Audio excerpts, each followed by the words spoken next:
সুপ্রিয় শিক্ষার্থীবৃন্দ, তোমাদের সকলকে স্বাগত জানাচ্ছি আমাদের তথ্য ও যোগাযোগ প্রযুক্তি ক্লাসে। আমরা আজকে আলোচনা করব 4 নম্বর চ্যাপ্টারের ওয়েব ডিজাইন পরিচিতি এবং এইচটিএমএল অংশে বিভিন্ন সালে যে সকল এমসিকিউ এসেছে সেই সকল এমসিকিউ ব্যাখ্যা সহ কিভাবে খুব দ্রুততম সময়ের মধ্যে এই এমসিকিউগুলো কি করা যায় সঠিক অ্যান্সার বের করতে পারো তোমরা। সেই টপিকস নিয়ে সেই বিষয়গুলো নিয়ে আমরা আজকে আলোচনা করব। তোমাদের সকলকে স্বাগত জানাচ্ছি আজকের ক্লাসে।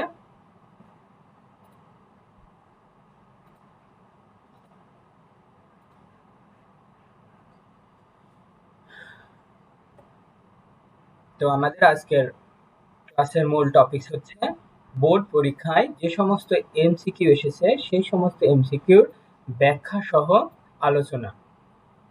তোমরা আজকের এই ক্লাসটি আমার যে ভিডিও ইউটিউব চ্যানেল আছে সেই চ্যানেলে এইচএসসি পয়েন্টে এই চ্যানেলে গেলে এই ক্লাসটি তোমরা দেখতে পাবে। তো আমরা প্রথমেই আলোচনা করব দেখো ওয়েব পেজ নিয়ে। তো এরকম একটা প্রশ্ন দেখো, ওয়েব পেজ কি? এখানে 4টা উত্তর দেওয়া আছে দেখো, word document, HTML document, computer network এবং সফটওয়্যার।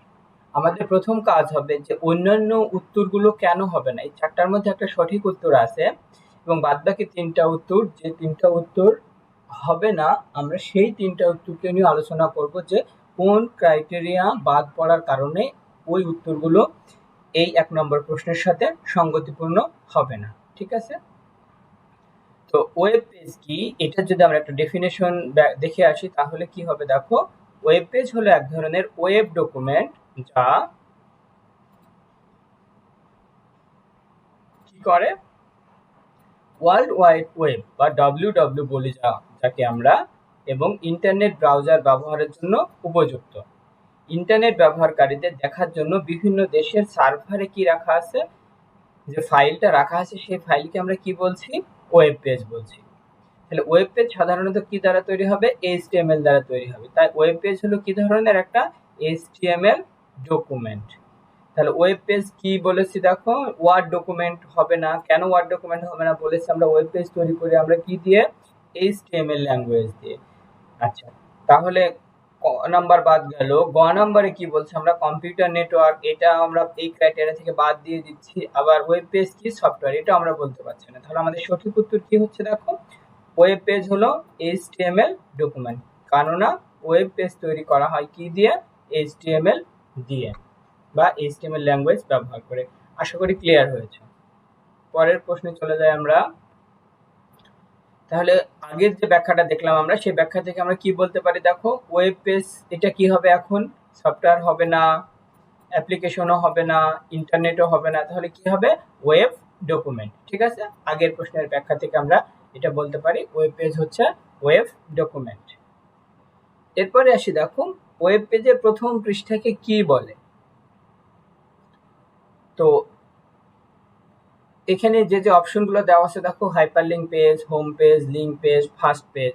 তো ওয়েব পেজকে তুমি যদি একটা, বা ওয়েবসাইটকে তুমি যদি একটা বইয়ের সাথে তুলনা করো, তাহলে বইয়ের যে প্রথম পেজটা থাকে সেই পেজে কি থাকে দেখো, এই বইয়ের ভিতরে কি কি জিনিসপত্র আছে, এই বইয়ের লেখক কে, এই বইয়ের নাম কি, এই জিনিসটা থাকে। হ্যাঁ, তাহলে বইয়ের প্রথম পাতা দেখে আমরা বুঝতে পারি যে এই বইটা তথ্য ও যোগাযোগ প্রযুক্তির বই, অথবা পদার্থবিজ্ঞানের বই, অথবা রসায়ন বিজ্ঞানের বই। ঠিক আছে, এবং এই বইটা কে লিখেছে, কোন ক্লাসের জন্য লেখা হয়েছে, সেটা আমরা একটা বই থেকে বুঝতে পারি। তো এরকম আমরা একটা ওয়েব পেজে প্রথম পৃষ্ঠায় যদি যাই, তাকে আমরা কি বলি দেখো, একটু ডেফিনেশনটা দেখে আসি। ওয়েবসাইটের কাঠামোতে বিভিন্ন ধরনের কি থাকে, পেজ থাকে। এদের মধ্যে অন্যতম হলো কি, হোম পেজ, মূলধারার পেজ এবং উপধারার পেজ।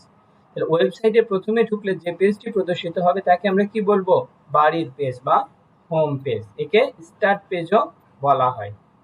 এই পেজে কি থাকে দেখো, এই যে ওয়েবসাইটটা তৈরি হয়েছে সেই ওয়েবসাইটের পরিচয়, ওয়েবসাইট দ্বারা কি ধরনের কাজ হয়। ঠিক আছে, যারা ওয়েবসাইটটা ব্রাউজ করবে সেই সব দর্শকদেরকে এই ওয়েবসাইট সম্পর্কে একটা প্রাথমিক আইডিয়া দেওয়া হয়। আর এই হোম পেজের অধীনে একাধিক পেজ থাকতে পারে।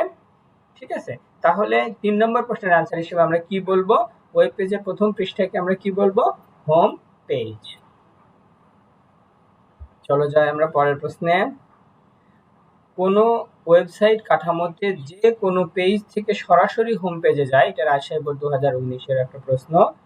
যে ওয়েবসাইটের অনেকগুলো কাঠামো আছে, লিনিয়ার কাঠামো, তারপরে কম্বিনেশন কাঠামো, হায়ারার্কিক্যাল কাঠামো, কোন কাঠামোতে কি হচ্ছে দেখো, যে কোনো পেজ থেকে সরাসরি কোন পেজে আসা যায়, হোম পেজে আসা যায়, ঠিক আছে? সেই কাঠামোর নাম কি সেটা বলেছে। আচ্ছা দেখো, এখানে আমরা যদি নেটওয়ার্ক কাঠামো নিয়ে একটু আলোচনা করি, দেখো সেই নেটওয়ার্ক কাঠামোতে কি থাকে, একটা জায়গায় থেকে সব জায়গায় ছড়ানো থাকে, আবার সেই জায়গায় রিটার্ন আসা যায়, ঠিক আছে? তাহলে কি হবে, এই নেটওয়ার্ক কাঠামোতে মেইন পেজের সাথে অন্যান্য পেজের কি থাকবে, লিংক থাকবে, এবং অন্যান্য পেজের সাথেও আবার কিসের লিংক থাকে, মেইন পেজের লিংক থাকে, ঠিক আছে? তাহলে এই নেটওয়ার্ক কাঠামো ব্যবহার করে আমরা কি করতে পারি, সরাসরি কোথায় আসতে পারি, যে কোনো পেজ থেকে প্রয়োজন অনুযায়ী আমরা হোম পেজে দ্রুত আসতে পারি। সেই কারণের জন্য কোন ওয়েবসাইট কাঠামোতে যে কোনো পেজ থেকে সরাসরি হোম পেজে যাওয়া যায়, সেই প্রশ্নের অ্যান্সার হিসেবে আমরা লিখব নেটওয়ার্ক কাঠামোতে। এরপরে আসি, দেখো আমরা ইমেজ নিয়ে কাজ করব। ওয়েব পেজের বিষয়বস্তু আমরা জানি, ওয়েব পেজের বিষয়বস্তু হিসাবে থাকে অডিও, ভিডিও, গ্রাফিক্স, ঠিক আছে? আচ্ছা, ইমেজ। এখন বলছে প্রশ্নে যে নিচের কোনটি ছবির ফাইল ফরম্যাট নয়? তো আমরা দেখে আসি, দেখো ছবির ফাইল ফরম্যাট হিসেবে আমরা জানি, দেখো জেপিজি অথবা জেপিইজি, এর পূর্ণরূপ যদি করি, জেপিজি হচ্ছে জয়েন্ট ফটোগ্রাফিক এক্সপার্ট গ্রুপ। আচ্ছা, তারপরে আরো আছে PNG, portable network graphics, GIF graphic interchange format, BMP bitmap image file. দেখো এগুলোর মধ্যে কোনটা নেই, দেখো জিপ সেটা একটা কি ধরনের file, image file, JPG image file, BMP image file, তো পিএসডি ইমেজ ফাইল নয়। তাহলে পিএসডি ইমেজ ফাইল নয় হলে বলছে কোনটি ইমেজের ফাইল ফরম্যাট নয়, তাহলে আমরা অ্যান্সার হিসেবে রাখবো কোনটা, ক, পিএসডি। এরপরে আসি, দেখো জিআইএফ এর পূর্ণরূপ কি? জিআইএফ এখানে দেখো দেখি আছে কিনা, গ্রাফিক ইন্টারচেঞ্জ ফরম্যাট, তাহলে এর মধ্যে আছে কোনটা, দেখো গ্রাফিক্স ইন্টারচেঞ্জ ফরম্যাট, তাহলে 6 নম্বরের অ্যান্সার হবে কি, ক। তারপরে আছে দেখো পিএনজি এর পূর্ণরূপ কি, পিএনজি, পিএনজি এর পূর্ণরূপ হচ্ছে পোর্টেবল নেটওয়ার্ক গ্রাফিক্স, তাহলে এই অ্যান্সারটা আমরা মানব 6 এর গ, পোর্টেবল নেটওয়ার্ক গ্রাফিক্স। এরপরে আমরা দেখি, দেখো ওয়েব পেজে অডিও থাকে, ভিডিও থাকে, ঠিক আছে? তাহলে অডিওর জন্য কোন ধরনের ফাইল ফরম্যাট ব্যবহার করা হয়? তো আমরা একটু ব্যাখ্যায় যদি দেখে আসি যে কি কি ধরনের ফাইল ফরম্যাট ওয়েব পেজে ব্যবহার করা হয়। দেখো ওয়েব পেজে ব্যবহৃত অডিও ফাইলের মধ্যে আছে dot M, WMV, dot MP three, dot MDI ইত্যাদি। আর ভিডিও ফাইলের মধ্যে আছে dot MOV, dot AVI, dot MP four, dot MKV, dot MPG, এই ফাইলগুলো হচ্ছে ভিডিও ফাইল, ঠিক আছে? এই ভিডিও ফাইল এবং অডিও ফাইল কি করে, দেখো অডিও এবং ভিডিও ইমেজের কোয়ালিটি বা ভিডিওর কোয়ালিটি সঠিক রেখে কম মেমোরিতে কি করতে পারে, স্টোর করতে পারে। তাহলে এখানের মধ্যে দেখো জেপিজি এটা ইমেজ ফরম্যাট, এমপি4 এটা ভিডিও ফরম্যাট, বিএমপি এটা ইমেজ ফরম্যাট, ডট এমপি3 এটা হচ্ছে কি ধরনের ফরম্যাট, অডিও ফরম্যাট। তাহলে ওয়েব পেজ অডিওর জন্য ব্যবহার করা হয় কোনটা, ডট এমপি3। এরপরের প্রশ্ন আসে, দেখো ওয়েবসাইট তৈরি হয় কি দিয়ে? দেখো আমরা যদি ওয়েবসাইটকে একটা বইয়ের সাথে তুলনা করি, তাহলে দেখো একটা বই কিভাবে তৈরি হয়, অনেকগুলো পেজ নিয়ে একটা বই তৈরি হয়। ঠিক এরকম ভাবে ওয়েবসাইট তৈরি হবে কিভাবে, একই ডোমেইনের অধীনে একাধিক ওয়েব পেজের সমষ্টি। তার মানে অনেকগুলো ওয়েব পেজকে যদি আমরা একসাথে জুড়ে দিই, তাহলে সেটাকে আমরা বলতে পারি কি, ওয়েবসাইট।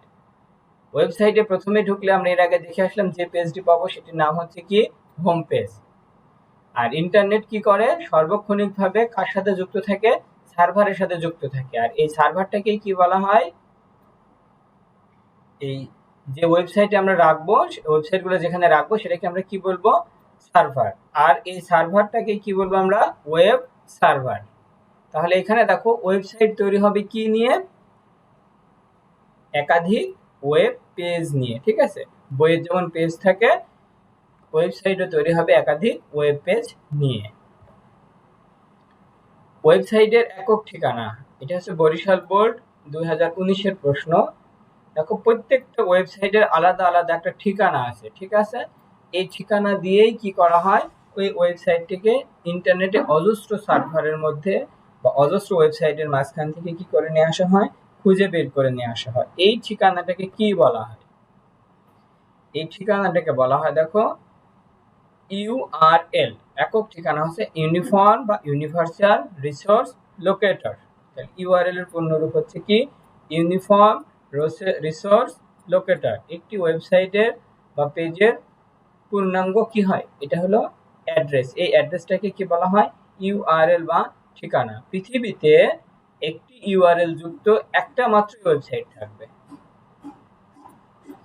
এই ওয়েবসাইটের ঠিকানা কি হয়ে যাবে, অদ্বিতীয় হবে। তাহলে ওয়েবসাইটের একক ঠিকানাকে আমরা এখন কি বলবো, ইউআরএল। ঠিক আছে, এরপরে আসি আমরা, দেখো গঠন বৈচিত্র্যের উপর ভিত্তি করে ওয়েবসাইট কয় ধরনের হয়। আমরা ওয়েবসাইটের প্রকারভেদ যদি দেখি, তাহলে আমরা দেখব যে গঠন বৈচিত্র্যের উপরে ভিত্তি করে ওয়েবসাইট দুই ভাগে ভাগ করা হয়। একটা হচ্ছে স্ট্যাটিক ওয়েবসাইট, আর একটা হচ্ছে কি ডাইনামিক ওয়েবসাইট। আর যদি অবস্থানের উপরে ভিত্তি করি, তাহলে লোকাল ওয়েবসাইট আর রিমোট ওয়েবসাইট। তো এখানে আমাদের প্রশ্ন এসেছে যে গঠন বৈচিত্র্যের উপরে ভিত্তি করে ওয়েবসাইট কয় ধরনের, দুই ধরনের। কি কি, স্ট্যাটিক ওয়েবসাইট আর ডাইনামিক ওয়েবসাইট। হচ্ছে যে ওয়েবসাইটে ডেটার মান ওয়েব পেজ চালু করার পর পরিবর্তন করা যায় তাকে আমরা কি বলবো। তো দেখো এখানে কি কি অপশন দেওয়া আছে, static website, dynamic website, remote website, local website. এই চারটা ওয়েবসাইটই হয়। এখন এখানে দেখব আমরা যে এটার সঠিক উত্তর আমরা কিভাবে বলবো। তো প্রথমে আসি আমরা, দেখো স্ট্যাটিক ওয়েবসাইট বলতে আমরা কি বুঝবো। স্ট্যাটিক ওয়েবসাইট হচ্ছে যে ওয়েবসাইটগুলা আমরা যখন রান করব, রান করার পরে আর কি করা যাবে না, মানের পরিবর্তন করা যায় না। ঠিক আছে, যদি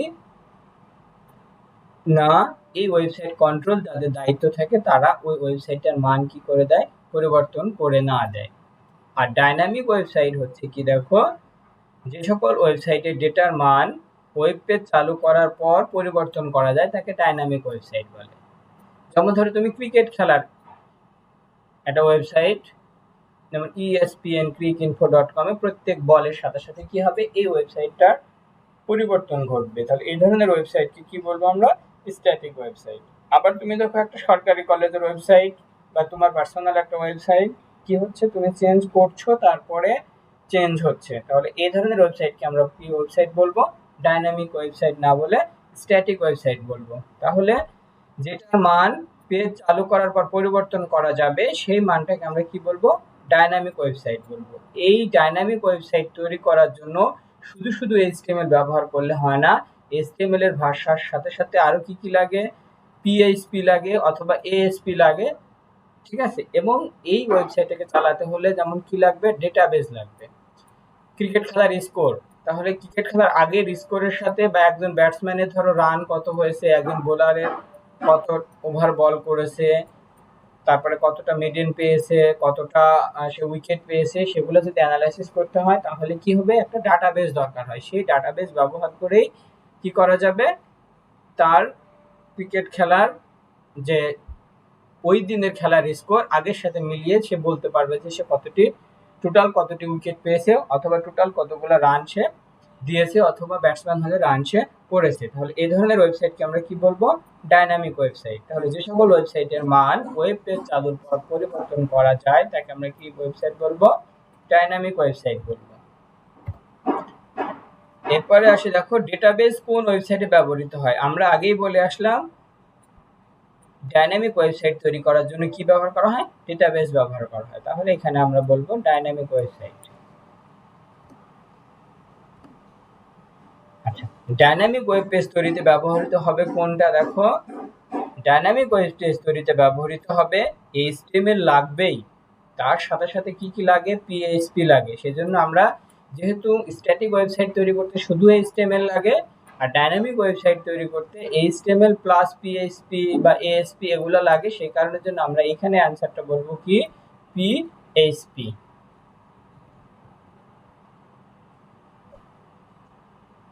দেখো নিচের কোনটি দিয়ে স্ট্যাটিক ওয়েব পেজ তৈরি করা যায়। আমরা জানি ওয়েব পেজ তৈরি করতে হলে প্রাথমিক যে ল্যাঙ্গুয়েজের আশ্রয় নিতে হয় সেটার নাম হচ্ছে এইচটিএমএল, আর এই স্ট্যাটিক ওয়েবসাইট তৈরি করা হয় প্রাথমিক ল্যাঙ্গুয়েজ দিয়ে, তার নাম হচ্ছে এইচটিএমএল। এর পূর্ণরূপ হচ্ছে হাইপার টেক্সট মার্কআপ ল্যাঙ্গুয়েজ। তাহলে স্ট্যাটিক ওয়েবসাইটের ডেফিনেশন আমরা দেখে আসি। যে সকল ওয়েবসাইটের ডেটার মান ওয়েব পেজ চালু করার সময় পরিবর্তন করা যায় না তাদেরকে কি বলবো, আমরা স্ট্যাটিক ওয়েবসাইট বলবো। এই সকল ওয়েবসাইট কি দিয়ে তৈরি করা হয়, এইচটিএমএল ল্যাঙ্গুয়েজ দিয়ে তৈরি করা হয়। স্ট্যাটিক ওয়েবসাইটের বৈশিষ্ট্য কোনটি, এটা বরিশাল বোর্ডের একটা প্রশ্ন। তো স্ট্যাটিক ওয়েবসাইটের যেসব বৈশিষ্ট্য আছে সেই সব বৈশিষ্ট্যগুলো যদি আমরা একটু দেখে আসি, তারপরে যদি এই প্রশ্নের অ্যান্সারের সাথে মিলিয়ে নিই তাহলে আমাদের জন্য সুবিধা হবে। স্ট্যাটিক ওয়েবসাইটের বৈশিষ্ট্য কি, দেখো যেহেতু কন্টেন্ট রান টাইমে পরিবর্তন হবে না সেহেতু কন্টেন্টগুলো কি থাকবে, ফিক্সড থাকবে। তারপরে ব্যবহারকারী কোনো তথ্য কি করতে পারবে না, প্রদান করতে পারবে না বা আপডেট করতে পারবে না। যেমন ধরো তুমি একটা কলেজের ওয়েবসাইট থেকে রেজাল্ট দেখবে, তাহলে সেই ওয়েবসাইট থেকে তুমি শুধু তোমার রেজাল্টই দেখতে পারবা, তুমি ইচ্ছা করলে ওই ওয়েবসাইটের কোনো পেজ বা কোনো ছবি বা কোনো ডেটা তুমি কি করতে পারবে না, আপডেট করতে পারবে না, অথবা কোনো ডেটাকে তুমি মডিফিকেশন করতে পারবে না। তো এই স্ট্যাটিক ওয়েবসাইট কি হবে, কন্টেন্ট নির্দিষ্ট থাকার কারণের জন্য খুবই পাতলা হবে এবং খুব দ্রুত কি হবে, লোড হবে, এবং কোনো রকমের ডেটাবেজের সাথে এর কি থাকবে না, কানেকশন থাকবে না। আর এই সার্ভার থেকে ক্লায়েন্ট মানে তুমি তথ্য দিবা, মানে তথ্য ওখান থেকে সার্চ করবা এবং ব্যবহার করবা, সেই কারণের জন্যই কি হবে, একমুখী কমিউনিকেশন হয়। আর শুধুমাত্র এইচটিএমএল আর তার সাথে অল্প একটু ডিজাইন করার জন্য সিএসএস ব্যবহার করে কি করা যায়, এই স্ট্যাটিক ওয়েবসাইটকে ডেভেলপ করা যায়। তাহলে এই 16 নম্বর প্রশ্নের অ্যান্সারের সাথে সাথে কি কি মিলছে দেখো।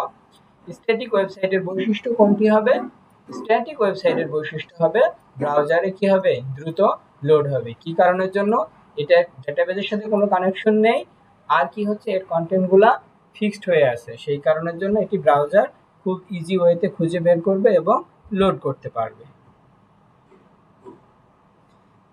17 নম্বর প্রশ্ন দেখা বলছে, যে ওয়েবসাইটে ডেটার মান ওয়েব পেজ চালু করার পর পরিবর্তন করা যায় না, এখানে না বলে দেওয়া আছে, তাকে আমরা কি বলবো, গতিশীল নয়, তার মানে স্ট্যাটিক ওয়েবসাইট। আচ্ছা, এরপরে দেখি আমরা ওয়েব পেজ সাধারণত কি ধরনের হতে পারে। ওয়েব পেজ দেখো এখানে স্ট্যাটিক আছে, ডাইনামিক আছে, আলাদা আলাদা ভাবে আবার স্ট্যাটিক এবং ডাইনামিক দুইটাই আছে। তো আমরা ওয়েব পেজ এর আগে শিখে এসেছি স্ট্যাটিকও হতে পারে, ডাইনামিকও হতে পারে। তাহলে অ্যান্সার হবে আমাদের কি, স্ট্যাটিক এবং ডাইনামিক উভয় ধরনের হতে পারে। ঠিক আছে, যদি এটা ব্যাখ্যা আসি আমরা দেখো, ওয়েব পেজের প্রকারভেদ আমরা জানি যে গঠন বৈচিত্র্যের উপর ভিত্তি করে ওয়েবসাইটকে দুই ভাগে ভাগ করা হয়েছে। একটা নাম হচ্ছে স্ট্যাটিক ওয়েব পেজ ওয়েবসাইট এবং ডাইনামিক ওয়েব পেজ বা ডাইনামিক ওয়েবসাইট। আর ওয়েব পেজের প্রকারভেদ অবস্থানের উপর ভিত্তি করে কি ধরনের হয়, লোকাল ওয়েব পেজ আর রিমোট ওয়েব পেজ। এই দুই ধরনের মধ্যে আমরা দেখো এখানে দেখো লোকাল এবং রিমোট নেই, তাহলে ওয়েব পেজ কয় ধরনের হবে, স্ট্যাটিক ও ডাইনামিক, এই দুই ধরনের।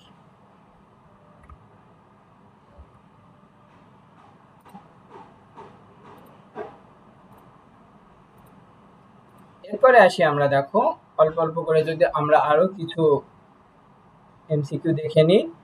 ইউআরএল হলো ওয়েব পেজের কি ঠিকানা, তাহলে অ্যাড্রেস। ইউআরএল এর তৃতীয় অংশের নাম কি? এটাকে আমরা বলবো পাথ। ওয়েবসাইটের একক ঠিকানা, যেটা আমরা শিখে আসলাম, সারা বিশ্বে ওয়েবসাইটের একটা ঠিকানা থাকবে, যে ঠিকানায় কি হবে এর মাঝে খুঁজে বের করবে, তাকে আমরা কি বলবো? ইউআরএল। সারা বিশ্বের সকল আইপি অ্যাড্রেস এবং ডোমেইন নেম নিয়ন্ত্রণ করে একটা প্রতিষ্ঠান, সেই প্রতিষ্ঠানের নাম কি?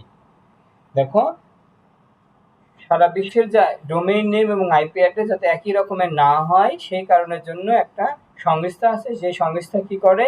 এই ডোমেইন নেম এবং আইপি অ্যাড্রেস বরাদ্দের জন্য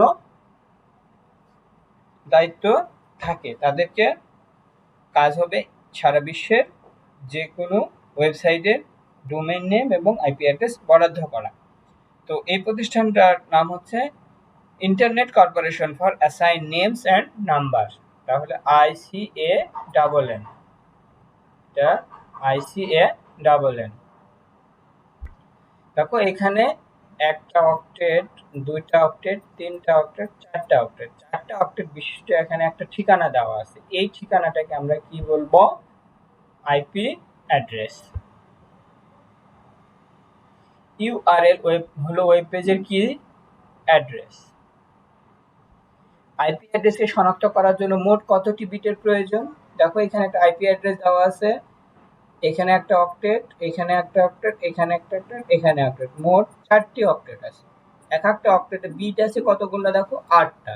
তাহলে 4 × 8 সমান সমান কতটা বিট লাগবে? টোটাল 32টা বিট লাগবে। দেখো এখানে 8 16, 8 8 16, 16 আর এখানে 16, 32। আইপি অ্যাড্রেস কত বিটের হয়? ভার্সন 4। এইটা আমরা দেখেছি ভার্সন 4 মানে,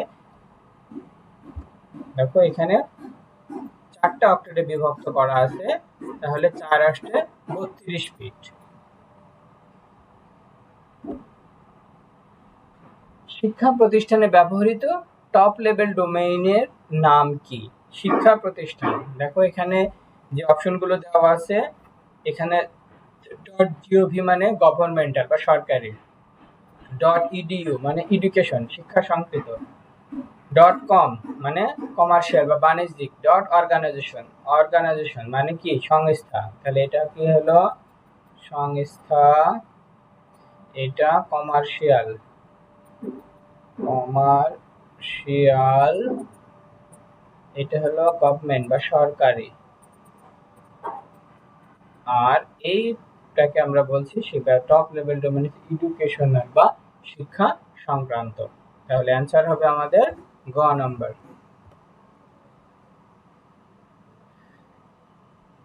দেখো এখানে একটা http://www.yahoo.com একটা ইউআরএল এর পুনরূপ দেওয়া আছে বা একটা ইউআরএল দেওয়া আছে কার? yahoo.com এর। এর সর্বশেষ অংশটিকে আমরা কি বলবো?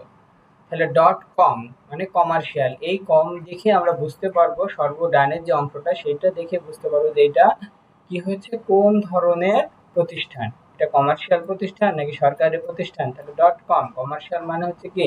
প্রতিষ্ঠান, তাহলে এটা দেখলে আমরা বুঝবো এটা একটা বাণিজ্যিক প্রতিষ্ঠান। তাহলে এটার সর্বশেষ অংশটিকে আমরা কি বলবো? ডোমেইনের প্রকৃতি বলবো। ডোমেইনের নাম হলো কি? দেখো ডোমেইন নেম হলো একটা ওয়েবসাইটের স্বতন্ত্র নাম, যা আর কোনো ওয়েবসাইটের নামের সাথে কি হবে না? মিল হবে না। চলো আমরা আরেকটা অবজেক্টিভ দেখে আসি। দিনাজপুর বোর্ড 2017, এখানে লেখা আছে আইএসপি এর পূর্ণ নাম কি? ইন্টারনেট, তারপরে সার্ভিস প্রোভাইডার। তুমি বাসায় যাদের কাছ থেকে ইন্টারনেট লাইন নিয়েছো তাদেরকে বলা হয় ইন্টারনেট সার্ভিস প্রোভাইডার।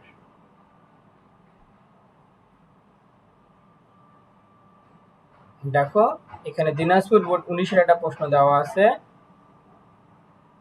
http://ministryofelucation.gov/home/tag এখানে টপ লেভেল ডোমেইন কোনটি বলেছে? দেখো আমরা এখানে আসবো যে এই যে ডোমেইন নেমটা দেওয়া আছে .gov, এই ডোমেইন নামের পরের যে অংশটুকুন, এই অংশটুকুন দেখো একে বলা হয় টিএলডি বা টপ লেভেল ডোমেইন। এইটার আবার দুইটা অংশ থাকে। এটার নাম হচ্ছে, এইটাকে বলা হয় জেনেরিক নেম, জেনেরিক নেম, আর এটাকে বলা হয় কান্ট্রি কোড, কান্ট্রি কোড বা নেম।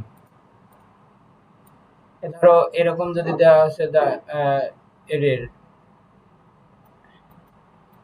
www.ministry.education.gov.bd। এই gov.bd এই পুরো অংশটুকুকে কি বলা হবে? টিএলডি বা টপ লেভেল ডোমেইন। যখন এই বিডি অংশটা থাকবে না, তাহলে খালি, তখন এই অংশটুকুকে বলা হবে টিএলডি বা টপ লেভেল ডোমেইন। তাহলে এই জিওভি কে আমরা কি বলবো? Top level domain. ওয়েব পেজের অ্যাড্রেসকে কি বলা হবে? দেখো ইউআরএল। আমরা দ্রুত কয়েকটা অবজেক্টিভ দেখে যাই। কোনটি ওয়েব ব্রাউজার? এর মধ্যে দেখো ওয়েব ব্রাউজার বলেছি আমরা, তাহলে মোজিলা হচ্ছে ওয়েব ব্রাউজার, গুগল একটা সার্চ ইঞ্জিন, ইয়াহু একটা সার্চ ইঞ্জিন, বিং একটা search engine.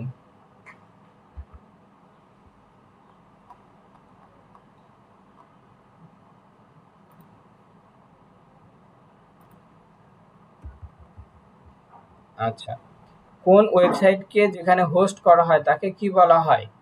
Web server. Google dot com কি? গুগল.কম, গুগল একটা সার্চ ইঞ্জিন। প্রতিটি সাইটের স্বতন্ত্র নাম থাকে, এই স্বতন্ত্র নামকে আমরা কি বলি? Domain name. কোনটি সঠিক ইউআরএল? দেখো দেখি কোনটি সঠিক ইউআরএল? www.abc.com/xyz।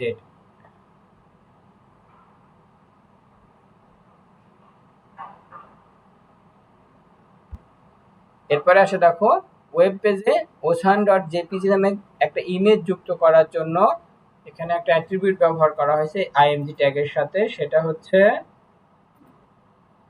এসআরসি। তাহলে আইএমজি ট্যাগের সাথে একটা অ্যাট্রিবিউট ব্যবহার করা হয়েছে এসআরসি, সেই অ্যাট্রিবিউটের ভ্যালু হচ্ছে ocean.jpg। এখানে ইমেজের সাইজ বলছে 400x300 পিক্সেল করার জন্য আমাদের কি কমান্ড দিতে হবে? দেখো আমরা এখানে ওয়াইড সমান সমান কত বলবো? 400, হাইট সমান সমান কত বলবো? 300। তাহলে আমাদের आंसर হবে এইটা, ওয়াইড WIDTH, এখানে W সমান 400, H সমান 300 এটা লিখলে হবে না, ওয়াইড সমান সমান 400, হাইট সমান সমান 300 লিখে দিলেই হবে। ঠিক আছে, আমরা এখানে পিক্স W পিক্স H এইটা ফরম্যাট না, এই ফরম্যাটে লিখতে পারবো না। তাহলে আমাদের সঠিক आंसर হবে এইটা। কোনো ওয়েবসাইটে ইন্টারনেটে যে কম্পিউটারে রাখা হয় তাকে কি কম্পিউটার বলবো আমরা? দেখো হোস্ট কম্পিউটার। আইপি ডেটা নির্ভর নেটওয়ার্ক কোনটা? 4G network. এইচটিএমএল ট্যাগের চিহ্ন কোনটি? এটা ঢাকা বোর্ড এবং যশোর বোর্ডের একটা প্রশ্ন। দেখো ক নাম্বার, দুটো অ্যাঙ্গেল ব্র্যাকেট যদি থাকে তাকে আমরা কি বলবো? HTML tag. ওয়েব পেজের মধ্যে লিঙ্ক করার জন্য কোন ট্যাগ ব্যবহার করা হয়? লিঙ্ক করার জন্য আমরা জানি দেখো অ্যাঙ্কর ট্যাগ ব্যবহার করা হয়, অ্যাঙ্কর ট্যাগ ব্যবহার করা হয়। আশা করি তোমরা এ পর্যন্ত যে এমসিকিউগুলো নিয়ে আমরা কথা বললাম সবাই বুঝতে পেরেছো। আগামী ক্লাসে আমরা চেষ্টা করব এই 4 নম্বর অংশের ক এবং খ নম্বরে যে সকল প্রশ্ন হয় সেই প্রশ্নগুলোর অ্যান্সার কিভাবে লিখতে হবে সেই বিষয় নিয়ে আলোচনা করার জন্য। তার মানে ক নম্বরে যে প্রশ্নগুলো থাকে অনুধাবনমূলক প্রশ্ন এবং জ্ঞানমূলক প্রশ্ন, সেগুলা নিয়ে আমরা এর পরবর্তীতে আলোচনা করব। সে পর্যন্ত সবাই ভালো থাকো, সুস্থ থাকো। এ পর্যন্ত আমাদের সাথে থাকার জন্য সকলকে ধন্যবাদ। আল্লাহ হাফেজ।